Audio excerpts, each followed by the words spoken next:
Hello guys, magluluto tayo ng banana bread. So, ang ingredients nito ay 1 and 1/2 cup flour. Tapos, ito, less than 1 cup na brown sugar. Tapos, 2 egg. Tapos, vanilla syrup, 1 teaspoon. Tapos, kapiranggot lang na baking soda guys. After all, tutubo naman yan dahil may itlog. Kasi pag nasobrahan mo ng baking soda, papait. So, lagay na natin ang baking soda para na-mix. Tapos, ang ano ko dito guys, sorry guys, hindi ako gagamit ng mixer kasi kunti lang naman to.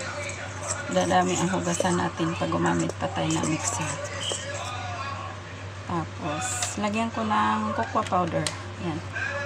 Ito ay cocoa powder ng Chiradel. So, walang gagamit. Ako na lang ang gagamit.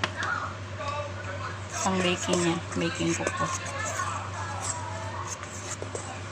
Tapos, ilagay ko na ang banana. So, ang recipe na to guys, kay Ana Olson ito. Pero, nagtaka ako bakit wala siyang liquid na ingredient except the egg. So, try natin. Baka naman pwede. Kasi, iniisip ko rin kung lagyan pa natin ng milk. Ang dapat kasi sa banana bread, milk powder, kahit ng Alaska o Nido. Pero, meron dyan, ayaw kong buksan dahil sobrang laki. Baka ma-expire lang. So, lagay na natin ang egg. So, ang hiningi sa recipe ay 1 and 1/2 na egg. Pero, iubos ko na yung 2 egg. Yan. So, sa tingin ko, hindi talaga siya pwede pag walang liquid. Mamaya lagyan natin. So, ilagay ko na ang sugar at saka yung konting vanilla syrup, pampabango.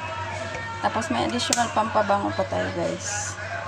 Itong cinnamon powder. So, konti lang dahil baka mag-overpower.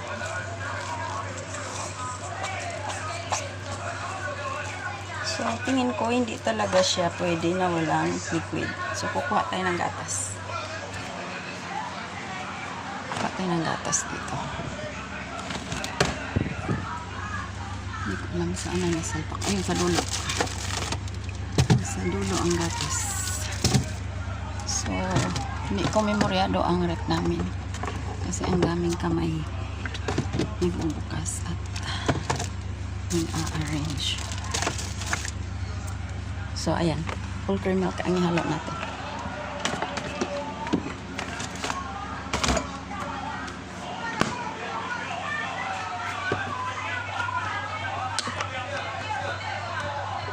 So, lagyan ko lang na hanggang mabasa. Kasi ang gagawin natin 2 loaf pan lang naman. So, hanggang mabasa lang para mabilis maluto. Kasi pag basang-basa ang banana bread mo, matagalan ka mag-bake niyan dahil patuyuin mo. So, yung butter dito, ang hiningi ay 6 tablespoon. Pero hindi ko na siya mini-melt kasi mag-melt din naman yan. At saka maganda yung alam mo yung banana bread na nagbubutas-butas tapos nandoon yung butter sa loob. So, dagdagan ko pa ng konting liquid. Hindi ko alam kung baka nakalimutan isulat ni Ana Olson yung liquid dyan.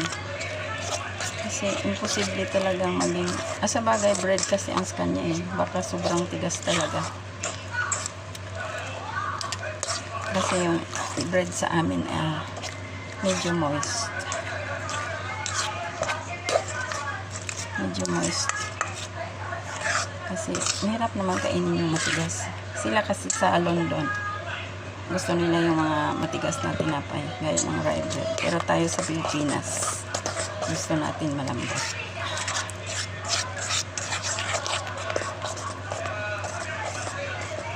So, ang banana bread kasi sa Pilipinas, treated as a cake. Bread siya, pero parang cake na rin.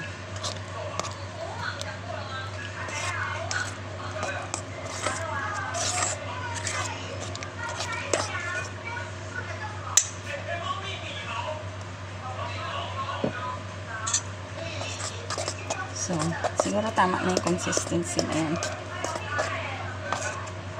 Para mabilis tayo makapagluto. Kasi magluluto pa ako ng ulam. So, ito lang ang i-distribute ko sa dalawang pan na yan. Yan, tins. Aluminum tins. So, mamaya guys, pakita ko sa inyo pag naluto na. Thank you so much for watching.